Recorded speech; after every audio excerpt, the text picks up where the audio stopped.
Welcome to the Elevated Chat Room. It's your host, Dwayne Malone, and also Alonzo Jones. Today we have a guest, Miss Trinda Owens. Zoe going to tell you more about her momentarily. Thank you for listening to our episodes, and we really appreciate it. Alonzo Jones, it's on you. Like you said, welcome to the Elevated Chat Room. Let's go. We in here. We got a special guest with us today. We're going to let her introduce herself in just a second. But the topic for tonight is teen trauma and healing, insights from a social work professional. Ooh, I love it. All right, Miss Trinda, take over for us. Let them know who you are. Well, I am Trinda Owens, and first I want to say I am so excited to be here on today and to have this conversation with you all. Again, I'm Trinda Owens. I am a mental health advocate, youth advocate, social worker, social work educator, See all that. former youth pastor, presently staff pastor, Let's go. CEO of I Stand Campaign. Come on now. And just a lover of people and a lover of God. Man, she bringing her credentials with her tonight. I'm telling you, like, and this is what it's all about. You know, sometimes you have to put, you can't just have a title and don't really earn it. Yes. You know what I'm saying? So she's earned her titles. Yes. And so we're gonna go ahead and start off with the questions, man. Y'all ready? I'm ready. All right, let's get it. jump in. Let's go. All right, so question number one, it says, what are common sources of trauma for teens and how do they affect them? Common sources of trauma are family environment, which is it can be abuse, physical abuse, mental abuse, emotional abuse, neglect, violence, natural disasters such as COVID, any type of family conflicts, and these experiences can have profound effects on their emotional and psychological well-being, often with symptoms like anxiety, depression, suicidal thoughts, self-harm, or even substance abuse. Trauma can also impact relationships, school performance, and just an overall sense of safety. So when we're looking at trauma, so trauma is pretty much gonna touch all youth at some point. Pretty much, not on different levels. On different levels. I'll say this. I'll go out on a limb and say this. Everybody at some point in their life has experienced trauma. Okay. Yeah. And what I find with trauma is that we're talking about teen trauma, but really sometimes trauma starts in childhood. Come on. Come on. And when it's not dealt in childhood, it eventually escalates to teenage, your teen years, your adolescent years. And when it's not dealt with in your teen years or your adolescent years, that's when it affects your adulthood. Come on now. So let me ask you this. So would you say that there are a lot of people that could be in situations right now that they don't understand where the anger comes from, or the decision making that they make that's reoccurring is always putting them in a toxic situation? Could you say that could be a sign of some type of trauma that they may have dealt with they may have experienced in the past, not even dealt with, but experienced in the past? That could you say that sometimes that could be true? I definitely would say that. I wouldn't say that that's always the case. Yeah, okay. Definitely that. But definitely, especially because if we hadn't been taught anything about trauma, when even the term trauma, when we use the term trauma, because we don't really understand the definition of it, people don't even know to look for it. Or even when we're going through things as adults, the way we handle certain things or the way we act, we don't know that sometimes we just think it's us. And we beat ourselves up for the way we are or the way we respond to certain things. And vice versa, people will beat us up for the behaviors that we're displaying. But then when you start digging deep, somebody from the outside, somebody like me that's a social worker, can say, okay, that's trauma right there. So it takes somebody sometimes on the outside to recognize, why, you're acting the way you're acting or reacting the way you're acting. Exactly. So that's why social workers are important. Exactly. That's at least one reason why. Exactly. It's one reason why. The thing about social workers, we're skilled professionals. Come on, skilled. We're skilled professionals, and I'm saying that because a lot of times, even in families, people will say to their children, "You act bipolar." You act schizophrenic. I even say this when I'm dealing with churches and mental wellness. Yeah. Speakers, pastors, leaders, preachers have a bad habit of saying or throwing out as a joke, "You act schizophrenic." When you may have a member of your congregation that actually is diagnosed with schizophrenia. And it's offensive. Exactly. How do you think that person is feeling? Yeah. So we have to be careful. One of the things that I share with not just churches, but churches in particular, is we have to be careful about the language that we use. Come on. We loosely and I'm learning because of the way we were raised. I'm learning, to be careful and watchful of what I say.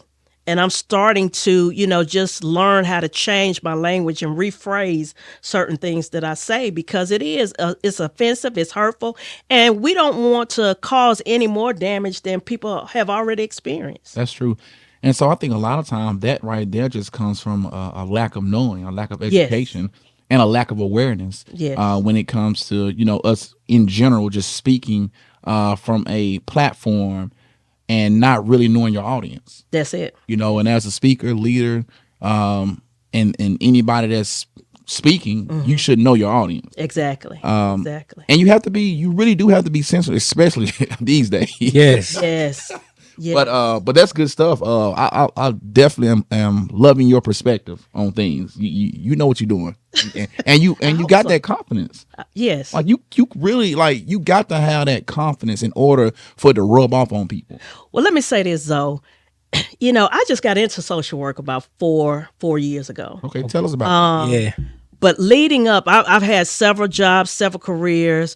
But throughout my career, I've always, before just getting into social work, I've always had jobs that where I work with young people. Okay. So from the juvenile detention center to the Boys and Girls Club to the boys' home in Danville to working with young people with intellectual disabilities as a job coach, job developer, substitute teaching, daycare, you name it, I've done it. And so that gave me the experience to advocate, and it gave me the experience of slightly counseling. Okay. And I say slightly because I didn't have the skills needed.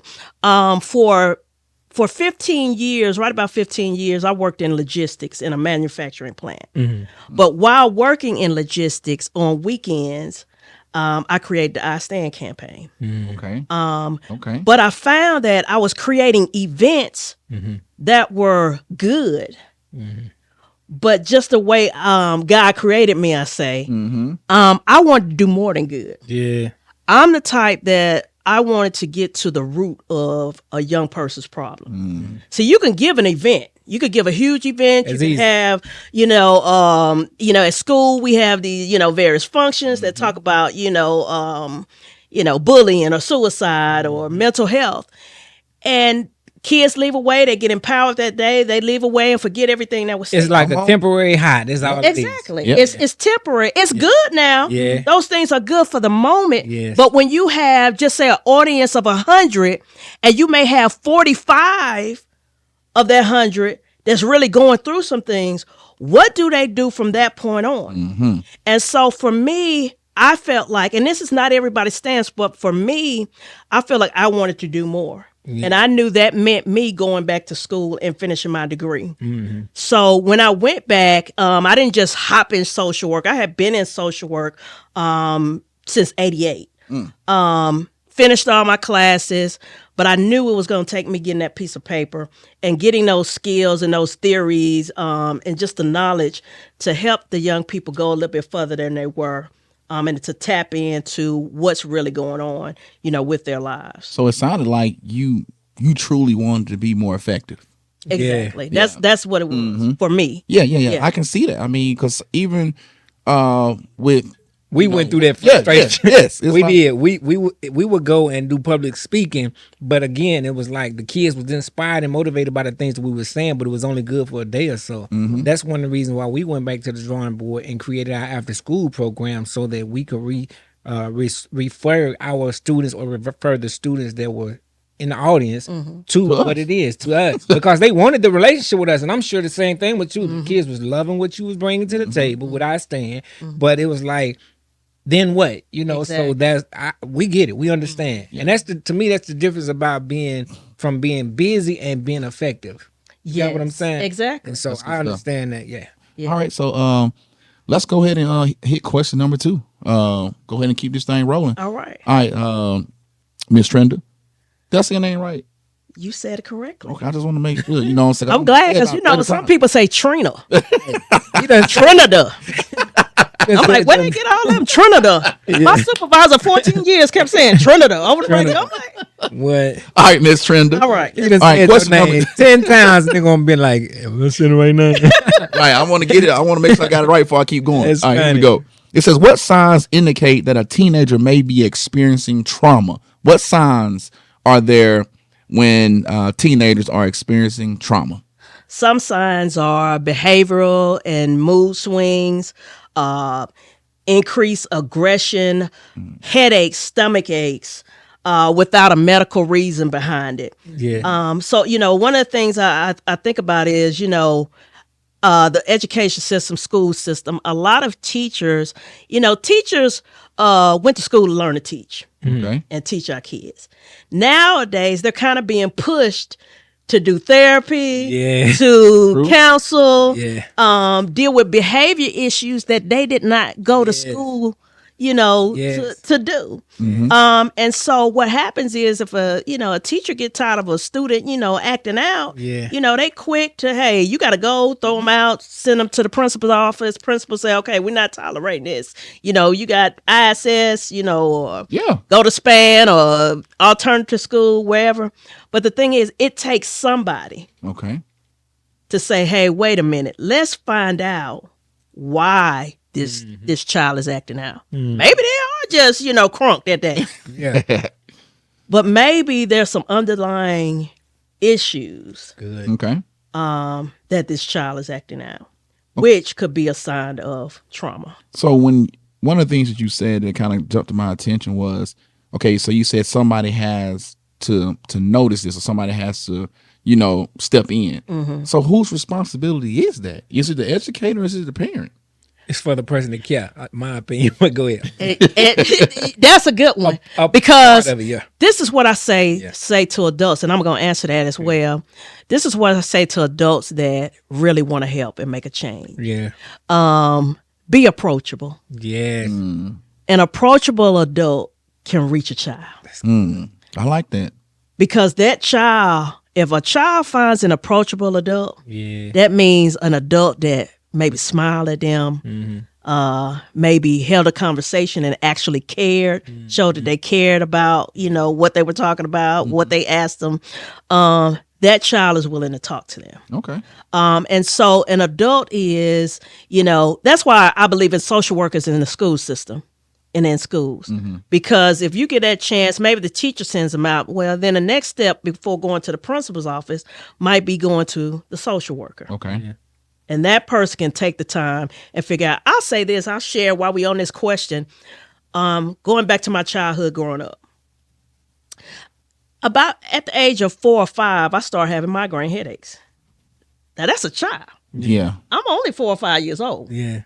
And I'm having these, major migraine headaches. I would get to school day after day after day with these headaches.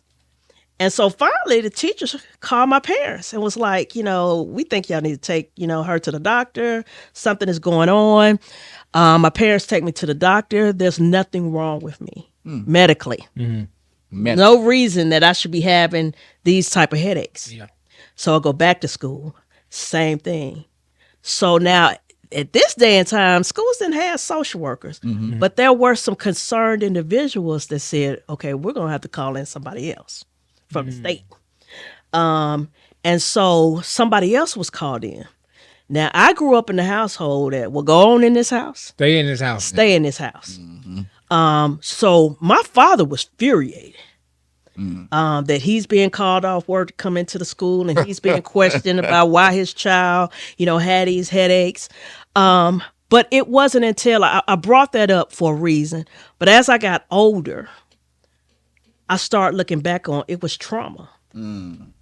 Trauma that I experienced in that household that was causing me to have those headaches. And as I start looking at each time I had headaches, I realized it was that after my father had jumped on my mom, or my father had jumped on my brothers, or I'm hiding under the bed trying to, close out the sound of hearing the arguments and seeing the fights.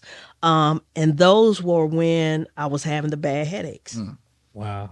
So I grew up. So this topic is dear to me, and it's really why I do what I do. Gotcha.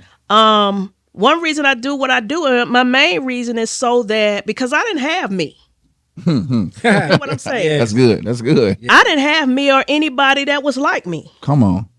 that I could talk to. I just shared that I felt like I was comfortable with, that I thought was approachable. I didn't have that person. And so now this is why I go hard. Folks wonder why I do what I do, why I do it. This is why. Because I grew up, in this type of environment, and didn't realize that until I got older that all of what I experienced was trauma. Yeah. And that be the thing, man. Like, you really think that your life is normal until you come across somebody else that's living a normal, as we would call it, life. It's like, no, bro, your parents ain't supposed to be arguing and fighting and screaming and yelling and abusing. That ain't normal. You know what I'm saying? But you don't know that. Yeah. But you know what, Zoe? I knew it wasn't normal. Wow. I knew. I don't know why. I just knew that it was not normal, and I knew it wasn't right. And I thought at some point as I got older, and eventually we escaped one environment, but then went into another traumatic environment that had a different type of trauma. But even at that age, about 10, 11, I knew that wasn't normal. Come on. And sadly, though, as a kid, we talking about signs, I developed depression, Wow. suicidal ideation. And I'm talking at 11, 12, 13 years old. Wanting to die, wanting to I felt like I was hopeless. I'm looking at one situation we came out of, thinking we escaping it, get into another situation. And so I just felt like, okay, this is what I thought. This is just how life is. But for us, there is no out. There is no escape. And so for me as a kid, as a 12, 13-year-old kid, I just thought, okay, this is not ever going to get better. And so since it's not going to get better, I just want out of here. Man.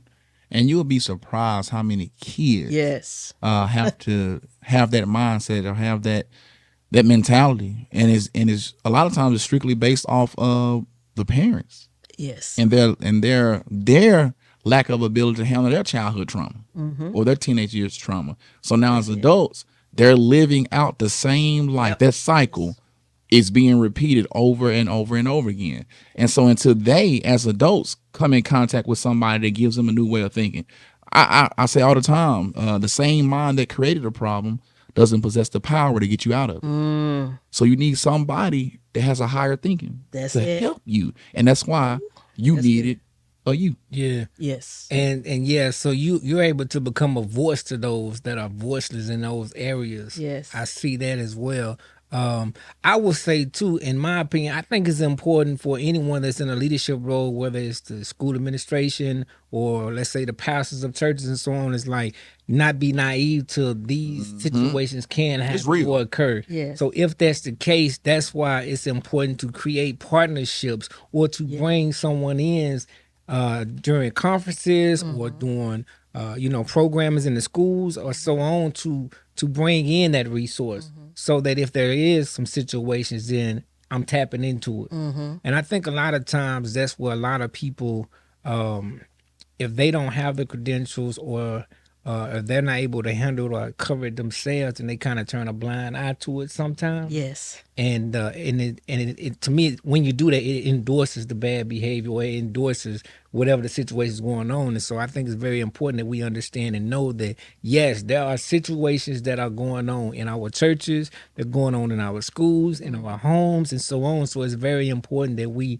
take a moment to create those moments, to identify these things, and because a lot of times we don't know. But like you said, I always say too, like if there's a student in the classroom that's sleeping all the time, this kid is always sleeping, and so the teacher, and not all teachers, but some teachers, they're upset. You're always sleeping. You're not paying attention to class. But like, I guess from the eyes of someone like what we do for a social worker, you're like, I want to know the why. Yes. You got what I'm saying? I want to know the why. So would you say that can be a sign of something maybe going on? Yes. Not all the time, but yeah. Definitely. And it doesn't have to be trauma, but yet something is going on. Yeah. And it could be something as simple as maybe that person just doesn't have a place to sleep. Maybe they don't have a bed, or maybe they're having to stay up. One of the things I have seen over and over again are older kids having to take care of their younger children. Yes. And they're worn out, just like a parent gets worn out. Yes. They're worn out, and yet they're frustrated. Yes. I'll tell you this. One time, I remember this was several years ago with a student that we was mentoring, and the mom called me and said, hey, could you talk to so-and-so? He was an older boy. And could you talk to so-and-so when he get to you? And so I talked to him. First thing he did was broke down and was crying. He was like, I never asked to be the man of the house. You know what I'm saying? It crushed me, But he's forced to be in that position. So now his mom is upset with him because he's telling the other sibling that you got to make sure you put this back in the shelf, or just an example, put this back in the shelf and so on. But she's home now. So you don't tell my child what to do. This is I'm his parent, or I'm her parent or whatever. But at the same time, this is the same things that he's supposed to do when you're not in the house. Right. But now you got a kid that's got to turn an on and off switch. Come on. For something that he never even signed up to do. Yes. So I've seen that. So when you said that, I'm like, I understand that completely. And that's just a whole nother way that our youth should not even have to carry, and it forced them to grow up and not even. Yes. Yeah. So that's good. That's good. Yes. Social worker versus a counselor, is that the same thing, or is it a little difference? What is, because you said in the schools now y'all have social workers. I know when I was in school we had a counselor. Is that kind of how do those now relate? I will say back in the day, counselors dealt with academics and emotional mental. If you look at the schools today, it's clearly divided. Most counselors deal on the academic side. Okay. They're making sure that students are ready for their next, whether it's college. They're making sure academically that they're not falling behind. They're ready for their ACTs. They're ready to go to the next grade.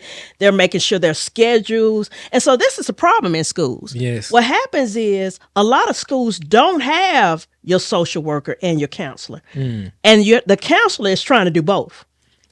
Okay. They have the pressure of, we got to make sure all the academics are right, because this is where schools get their scores from. Yeah. How many scholarships are coming out of this school? Okay. That's boosting the scores up for that school in the States. Yeah. So they're trying to do all the academics, but yet they're trying to handle the behavior and mental issues that are going on. So the difference, though, in counseling and social work, and it can get very complex, but social workers, I say from the social work perspective, we use what is called a person in environment frame, which means we don't just look at the issue that the person is going through. We look at the environment that person is coming out of. Counselors are aiding and helping from just that person, what's affecting that person, not necessarily looking at the whole environment or the total package. Okay. And so sometimes, even in I'm excited about this conversation because this is Social Work Month. Yes. So I get excited about it. But a lot of times people don't understand what the heck we do. True. Like, True. what do social workers do? And there's a variety. I mean, we can do a whole lot of things, and we do a whole lot of things. All people can think of is child care, child welfare. Home visits. Exactly. You know, we're blamed for, removing kids. That's all y'all do is take kids from their families. Negative stigma. We're removing them from unsafe conditions. And so, but we're the total man. We're focused on the total man. Okay. In that whole package. All right. Well, that's good. We tackle question number 2. Let's move on to question number 3.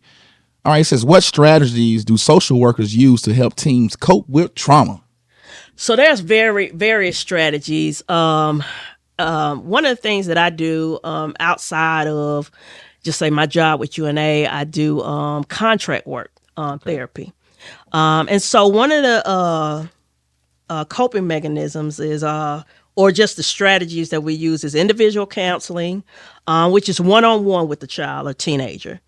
We do group therapy. Okay. Kids who have experienced the same thing. So we put them in a group, and that way we can work on them, together. They're helping each other, but we're helping them at the same time. Mm-hmm. Then we can use what's called trauma focused cognitive behavior therapy, which is probably one of my favorite forms of therapy. Mindfulness techniques, creative therapy like music and the arts, which is another one of my favorites. And so when you say all this, so if I have, let me give an example. If I have a young person that has been in domestic violence situation, grew up in a domestic violence situation, based on the first thing I do, they come in the door, I'm going to do an assessment. But the biggest thing that I'm going to do is develop a report. Mm-hmm.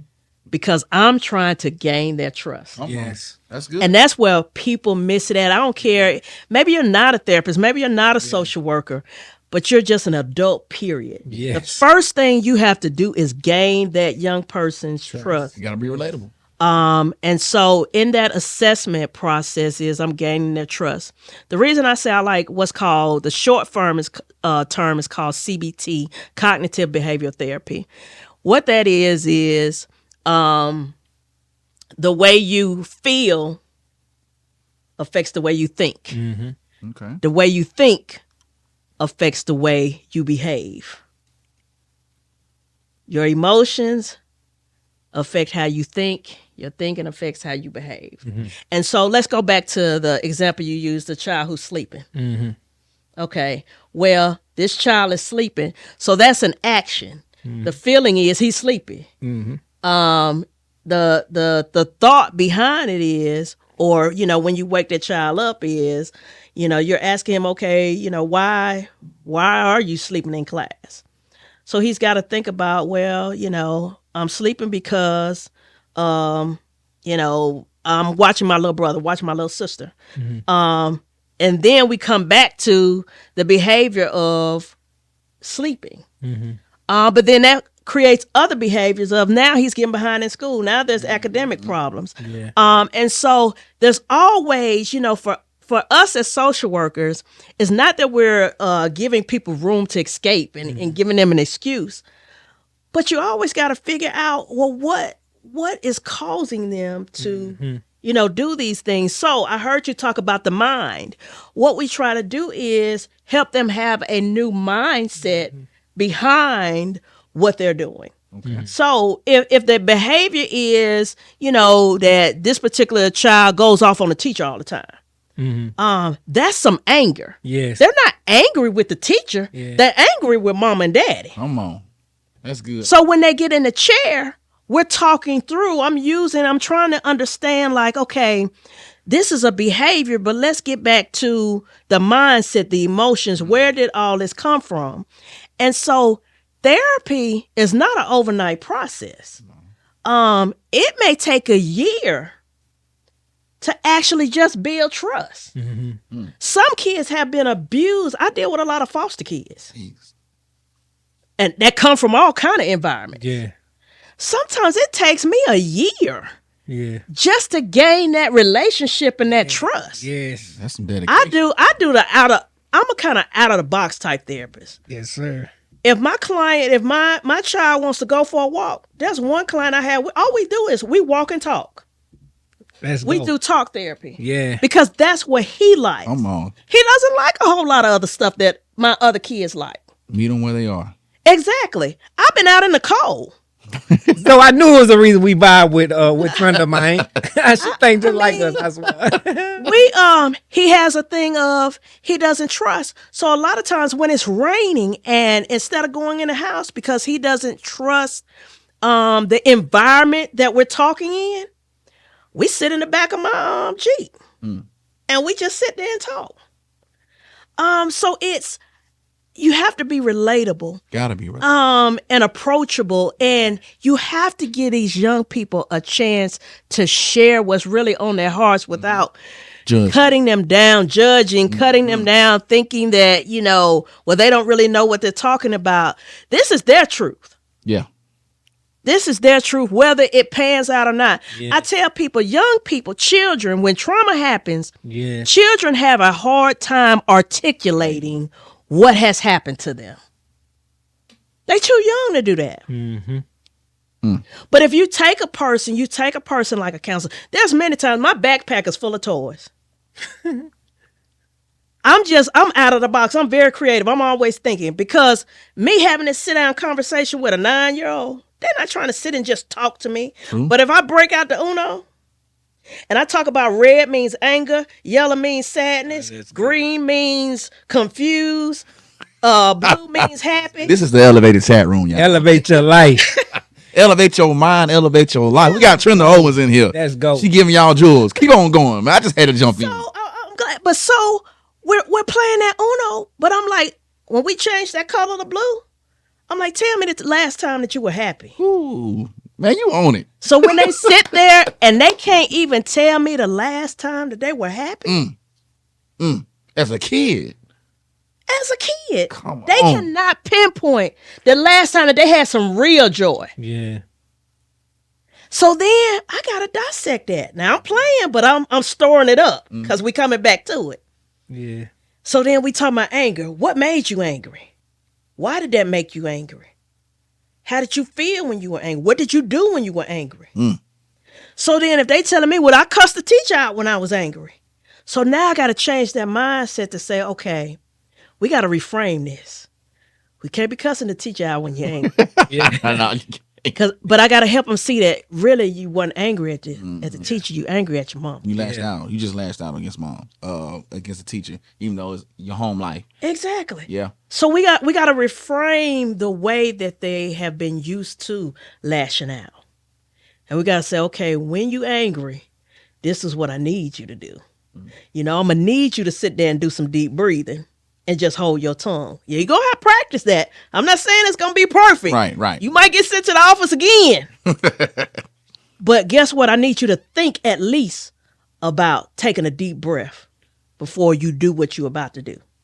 That may cause you a bad consequence. Wow. And it's so funny that you say that, how a lot of times these kids that are acting up, they're looked at, I guess you would say, in a negative way, but they're still kids. They're just dealing with issues and so on that just got them way out of their element, I guess you could say. Because I'm thinking about like several years ago when we was working with some high school students with one of the programs that we got. And when working with these high school students, some of the students were like known to be the roughest students it was, I guess you could say. And so, and periodically we would take them out to like, where y'all want to go to take a trip at? And this crew that was high school students, they wanted to go to Sky Zone.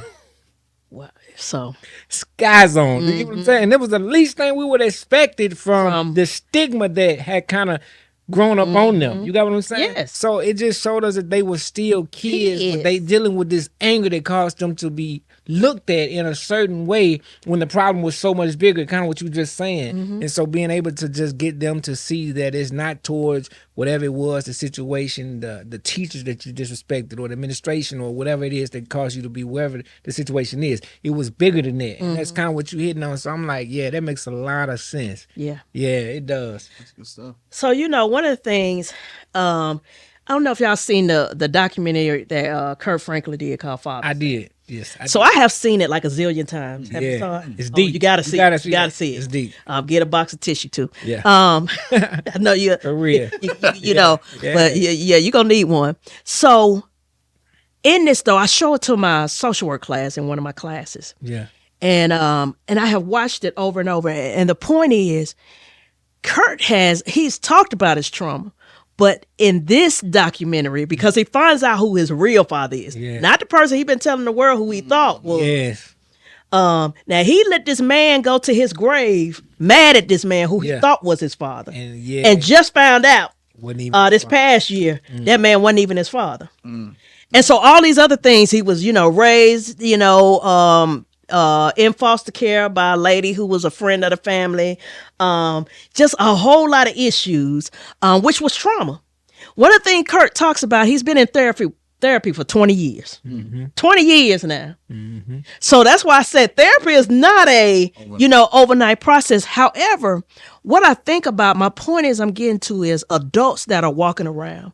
You ask, people wonder how can men or women be abusive to their spouse. And if you start looking back to, their childhood and having them go back, you'll see that, that's that anger, or that's what they saw. They saw abuse, so they're just repeating the cycle. So I was having a conversation with my oldest brother, and I witnessed my oldest brother be physically abused by my dad. And my oldest brother is what I look as a very strong and just put together individual. And he and I were talking one day, and he brought up, my brother's about 56 years old, 56, 57. He said, but yeah, I remember when Dad threw me down the steps. That joker would just throw me down the steps. And you think I'm supposed to forget that? Wow. And so as he was talking, I could hear this anger, and I literally had forgot. There was a lot of things I remembered that we went through. But I forgot those incidences. But I realized, because he was the one who actually went through it.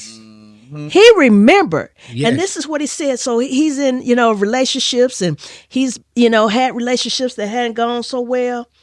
And he said, Trinda, I've actually thought several times about going to a therapist. And I said, bro, ain't nothing wrong with going to a therapist. I said, because when you see a certain pattern in your life that you keep repeating over and over again, something wrong. Yeah.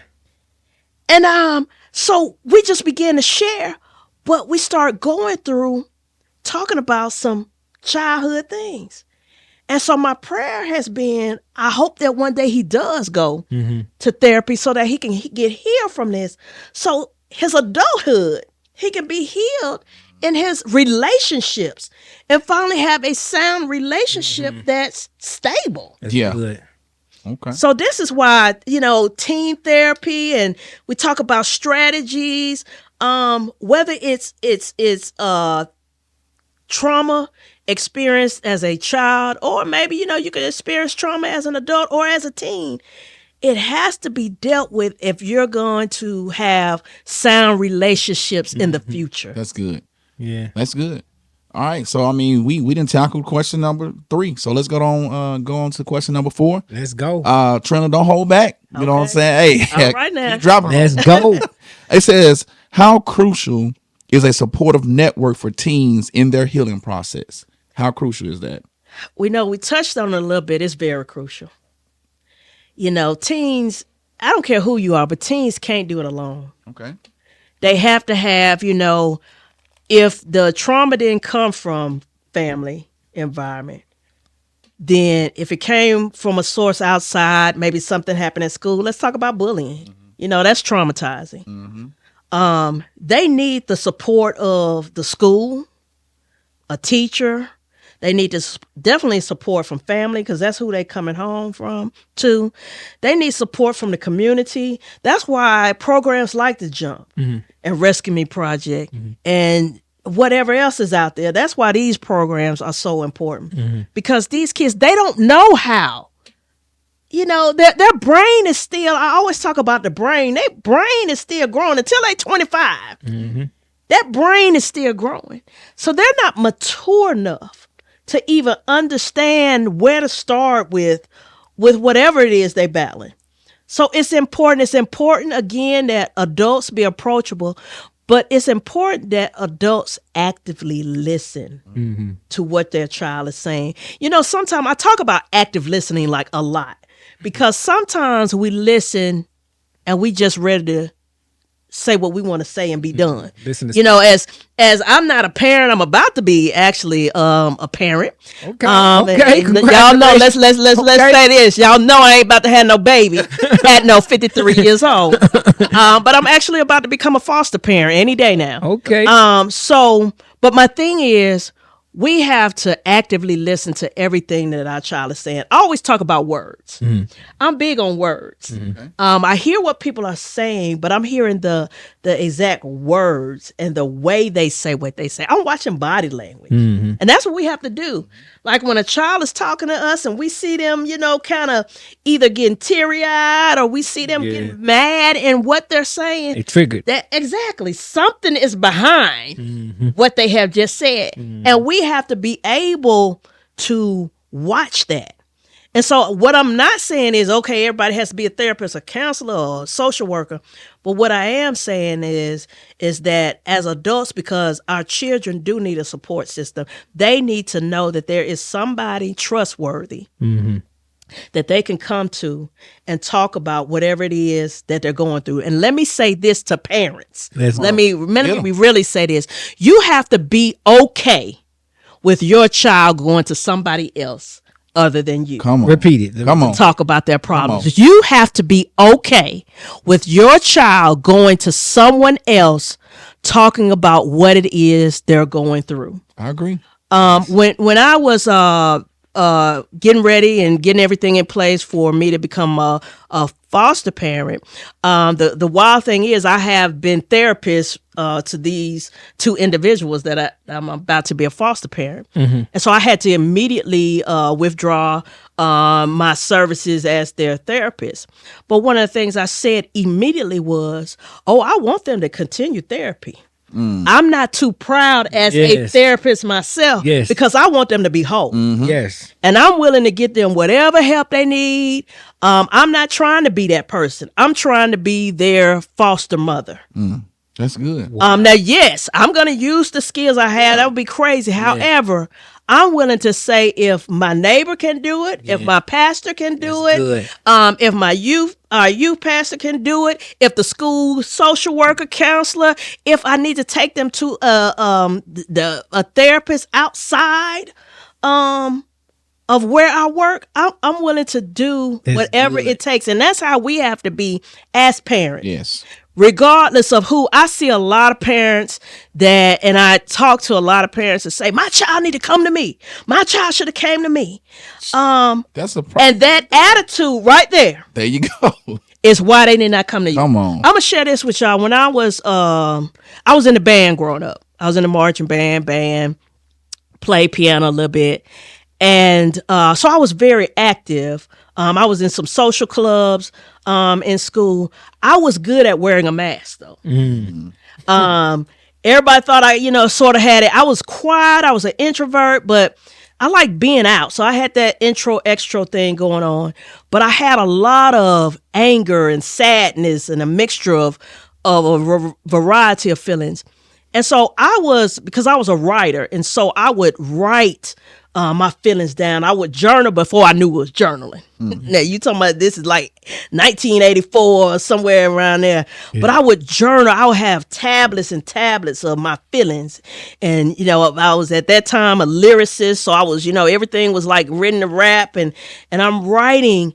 And for me, that was my release of how I felt. Well, I fooled around one day and left my tablet in one of my classes. And handled wrong. This is why I said, thankfully, we're not in the 80s anymore. But all my feelings, I would put everything how I felt. Yeah. So I told y'all I had suicidal ideation. I was depressed. So all that is in there. Yeah. In this tablet. So teacher turned it into the guidance counselor, and that's all we had back in the day was a guidance counselor. Guidance counselor, instead of calling me to the office, having a conversation with me, she called my mom, told her everything, and I guess gave her the tablet. My mom's approach to me was, we're riding in the car, and all of a sudden she starts screaming at me. Now I'm maybe 14 at this time. Wow. Don't you know you going to hell? Don't you know you going to hell? If you kill yourself, you going to hell. Guess what I did? Shut down.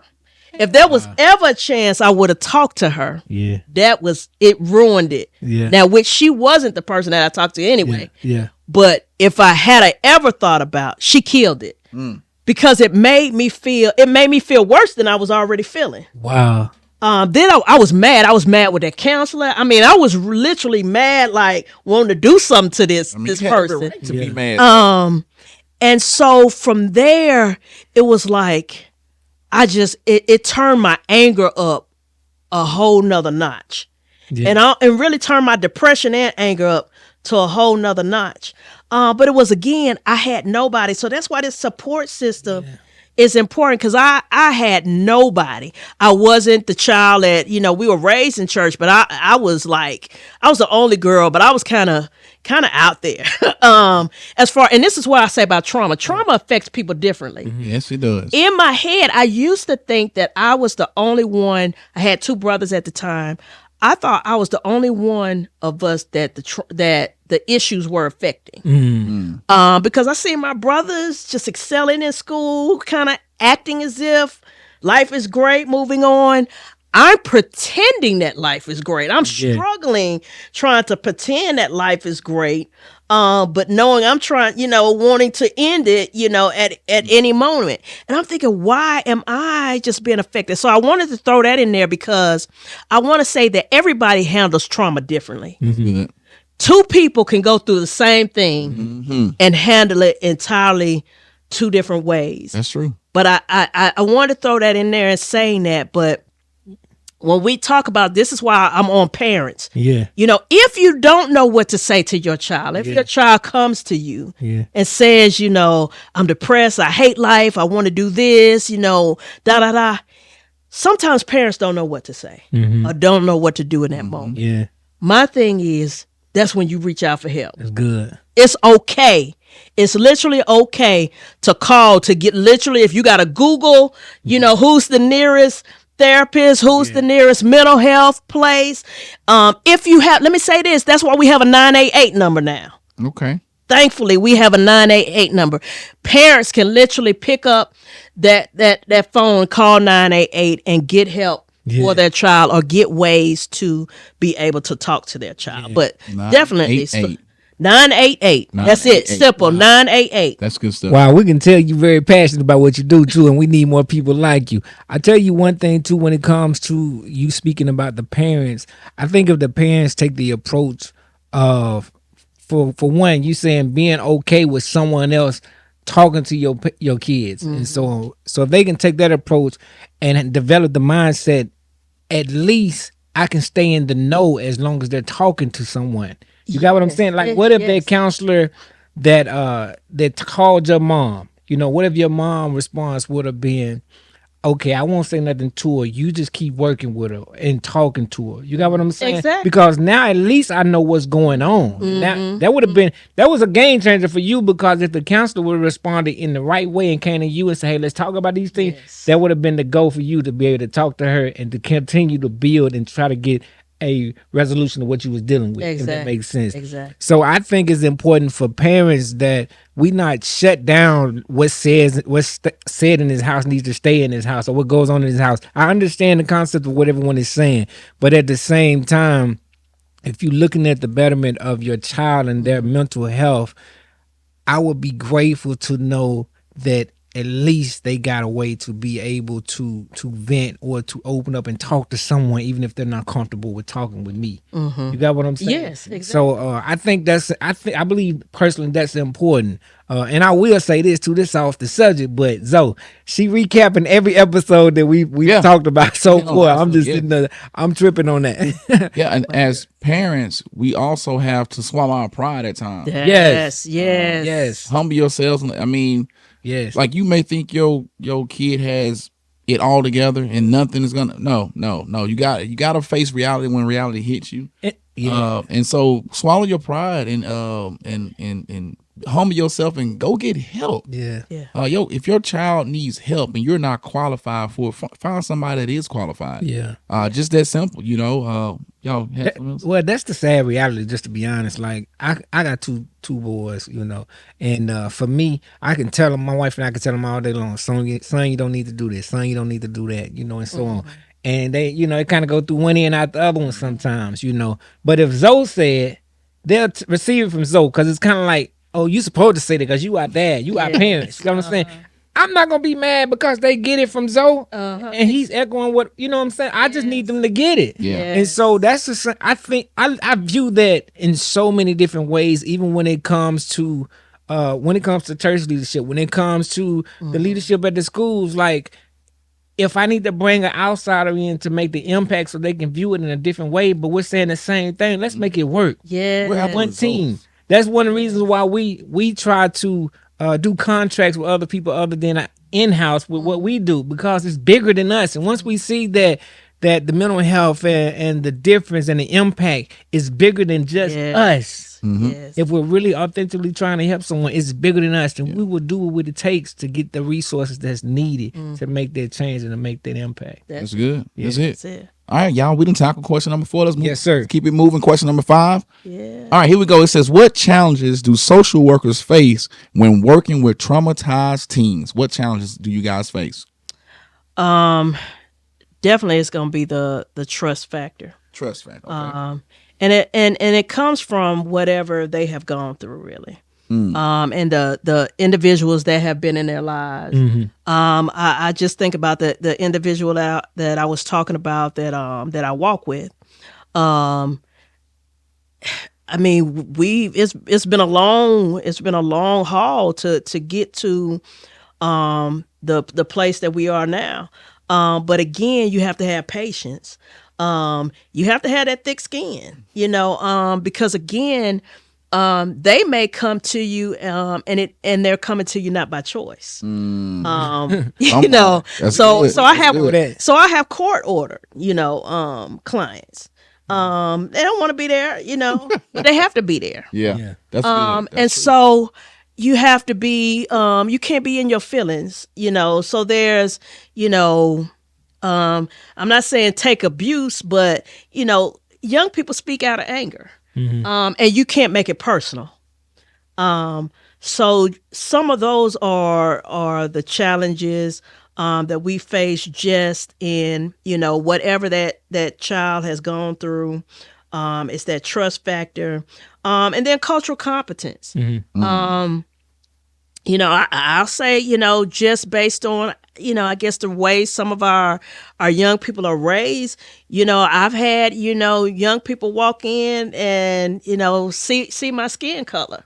And, they on shutdown mode, or they'll literally walk in and out saying, no, I want a different therapist. And, when I feel led, I'll walk, behind that, child. And what you do is you want to always find that neutral common ground. There's always some way you can find a common ground with a young person. Whether it's when you're talking to them, if you want to bring up tennis shoes, sports, food, clothes. And when you can find that, and it depends, because I know I'm different than somebody else. I'm gonna go harder. That's what I was sitting there thinking. Than your average person. Because I'm not ready to give up on you. So where you might be ready to walk out the door, I'm not willing to let you just walk out that door. And so it's being empathetic, patient, patient. To say, because sometimes, you want that, even as a parent, you want that quick turnaround. You done had that deep discussion with your child, and you thinking the next day that, hey, I got through, and then they go and do the opposite. Like, you need to pour out all that labor of trying to tell them something. Don't happen overnight. Exactly. So you have to have patience. You have to have empathy to realize, sometimes even when your kids talk to you about relationships, and they hurt, something traumatic has happened. Yeah. They had a serious breakup. And I mean, I've had clients that, they come to me behind a breakup. And they're traumatized. Yeah. Behind it. So even I can't let my personal thoughts get in the way of my professional. You can't dismiss the way Hold on. they feel. Yeah. Say that one more time. I can't let my personal beliefs, values, and all that get in the way of my professional beliefs. Yes. That's deep. good. That's deep. good. So no matter what I may think about a situation, in my head, I'm thinking, personally, really? Really? But then to them, that's tragic. Their world is Yes. And I have to show that empathy, Man. Yes. behind whatever it is that young person. So Yes. the challenge is that patience. That the challenge is, or let me keep it really real. Things that go against my belief system, my personal belief system. Yes. Because we're in a different time and age. You're right. Let's talk about, Yeah. we have young people battling with their gender identity. Yes. And so there are things that come to me that I ain't even never heard of. And guess what? I have to be, you talked about pride. I have to remove any type of pride out the way Yeah. and sit and tell that 12-year-old, you know what? I don't even know what you're talking about. I don't even know what that is. I never heard of that. And I have experienced that. I said, but I tell you what, next time you come back, I'm going to be able to address that a little bit more. That's good. What about environment? Because it's like, and me and Dwayne, we deal with this. It's like, look, you come to me for 2 to 3 hours out of the week, but then you go right back to that same environment. So speak on the environment they're returning to. That's when it takes a lot of, you definitely have to have patience. I used to fuss about this when I was a youth pastor. You get them for 45 minutes or an hour. Yes. Parents don't come to church, period. You got a lot of kids, it's just, you done met them, at a school or whatever. You get them to come to youth ministry, and they're there and you have them for 45 minutes. And you're trying to impart all this stuff into them, but yet they go back to an environment that Endorsing the behavior. exactly that's counter to what you just put out. You didn't pour it out. But what you have to teach in the process, it goes back to the mindset. You have to, when you're working with young people, and they're not going to get it. We have to realize it's not a one and done. Yeah. But you have to teach them about their mind. That's why I love CBT, because it starts with our thoughts. I have a song, some lyrics that say everything starts at the heart of the mind. The mind is where everything comes from, our thoughts. Us sitting up in here, y'all sat somewhere and thought about it. Yeah. Y'all thought about these questions, thought about who you wanted, thought about, hey, okay, we're going to get Trinda on. Yeah. You thought about how you want this room to look. Yes. Everything starts as a thought, even a negative thought. For sure. That's true. That's true. And so we have to teach, when we have those 45 or 30 minutes, we have to take in mind of, okay, I'm going to teach on emotions. But in this 30 minutes that I have to teach on emotions, I got to teach them that it's about the mindset. If they can ever change the way that they think about certain things, so they hate their mama. They feel like they hate their mama right now.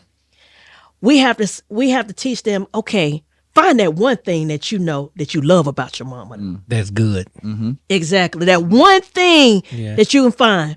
So the next time you had that negative thought, just think about that one thing that you love about your mama and keep thinking about it over and over again until your mind takes you away from that negative thought that you had about your mama.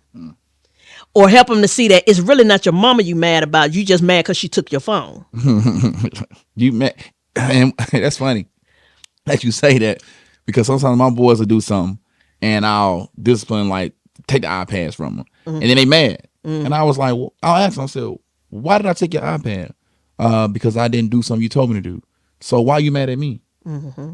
You know, so like if you're gonna be mad, you should be mad at yourself for not doing what you know you're supposed to be doing. Exactly. So don't turn that anger towards me. I'm just following through what I told you. I told you if you do that again, this is the consequence. Mm-hmm. You did it again, so you got the consequence. So hey, look, don't be mad at me. Exactly. I mean, so and so that's, you have to get to the root and switch it and help them to see what part they play. And even if it wasn't anything they did, you have to help them see the good in everything. And sometimes it's hard, but yeah, you know.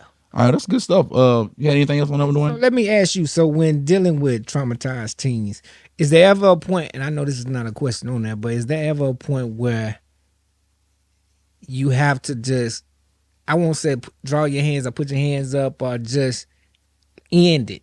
Mm-hmm. You know, because They ain't gonna change. He trying to sugarcoat it. well, Look, you know, they're not really receiving it in that moment. They're not ready for change. Yeah, They're not ready for the change. You know, and so the balance. Where's the balance at? Where's that spot? How do you know? Yeah, how do you know? How do you identify that? And then how do you deal with it? Because I know it's hard when Yes. you do that. I've had to do that a couple of times.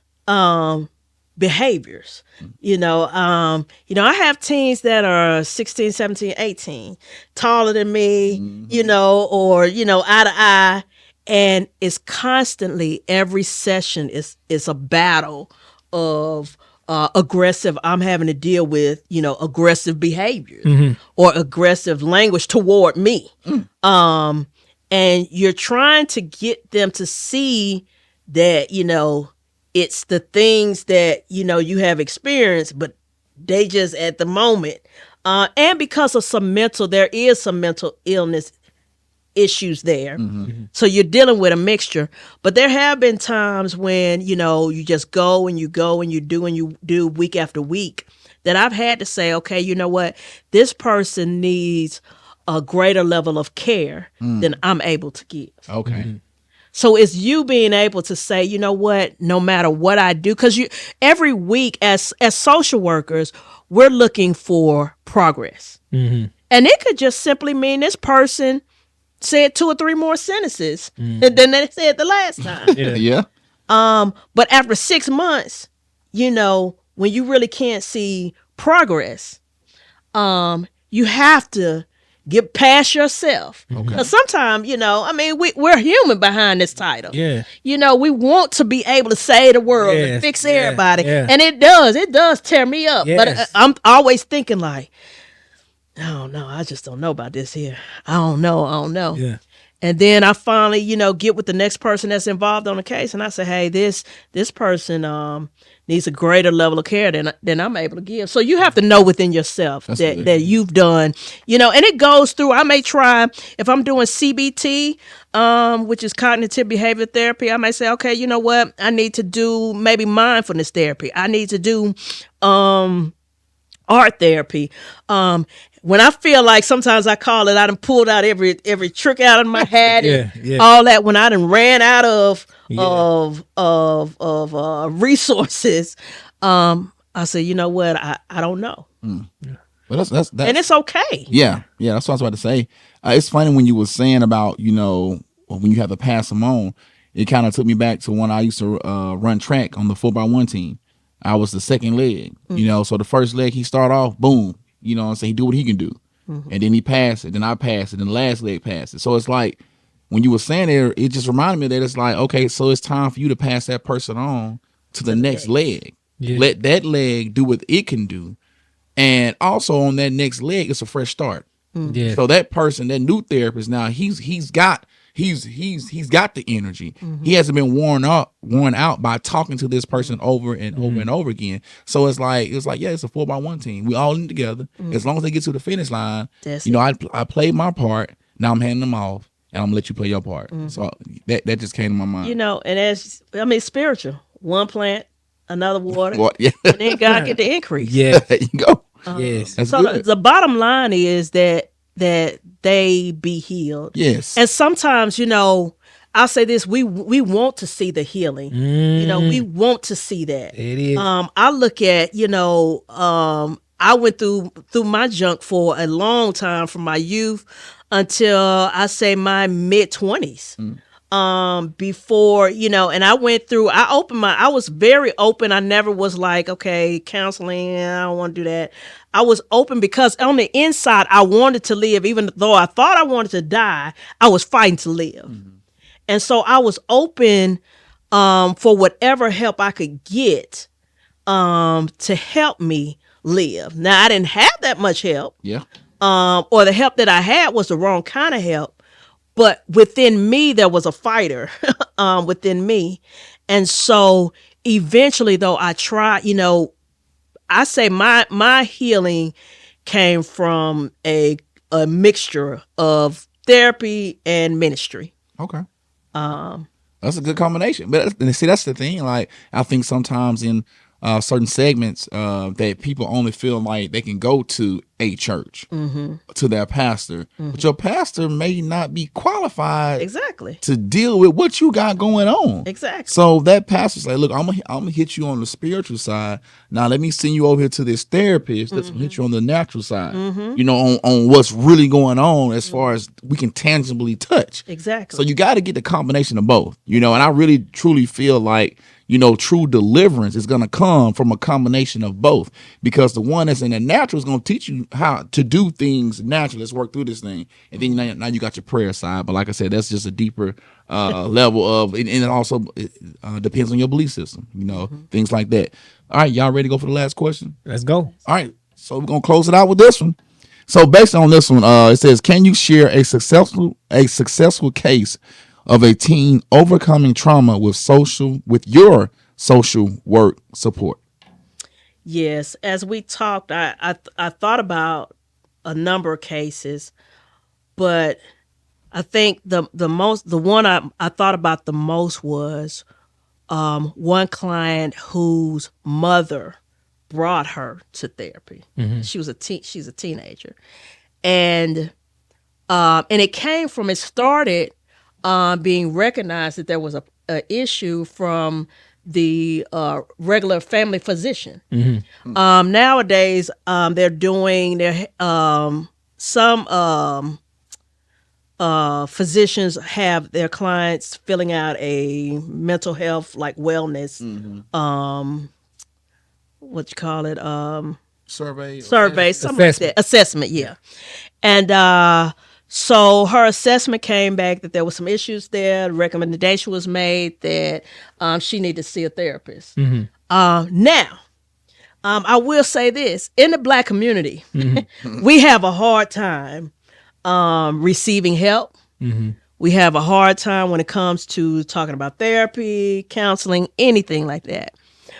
So this was one of my Black clients. And I was so excited because the mother could have said, girl, ain't nothing wrong with you. Okay, whatever, tap the paper. But her mother immediately got on it and found our agency, the agency I was working for. And her mother wasn't caring, let me say this, about the color. She wanted to get her daughter help. Yeah. She didn't care what the therapist looked like. Now, she said in the back of her mind, she was hoping for. Yeah. But she didn't care. She wasn't looking for a Black therapist. So in essence, what made this client have success was her consistency. If I had to look at one thing, it was her consistency.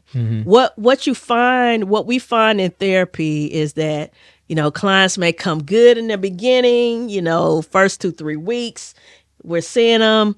4th week, there's a call in. 5th week, there's a no-show. 6th week, they come. 7th week, another no-show, no call. This young lady was consistent every week. Not only was she consistent, she worked the assignments that I gave her. So we would do, just say, a therapy session. I would show her how to, we call it reframing her thoughts, reframing her mind. I would get her an assignment, not something that she wrote down, but hey, when you had that negative thought, I want you to see yourself reframing that negative thought. We meet again the next week. She would tell me, what negative thoughts she had or negative patterns. She would tell me how she was reframing them. It was a situation that it didn't take long. Even though it was trauma, she worked. She worked the plan. Yeah. I had this saying: set a goal, create a plan, work the plan. Yeah. Set a goal, create a plan, work the plan. You always want your clients, your young people, whoever you're working with, to have a goal for themselves. Mm-hmm. So when she walked through that door, she had a goal. Like, I don't want to be bothered by this anymore. Come on. I don't want this to affect me, to cause me to act out the way I've been acting out. Yeah. That was her goal. Yeah.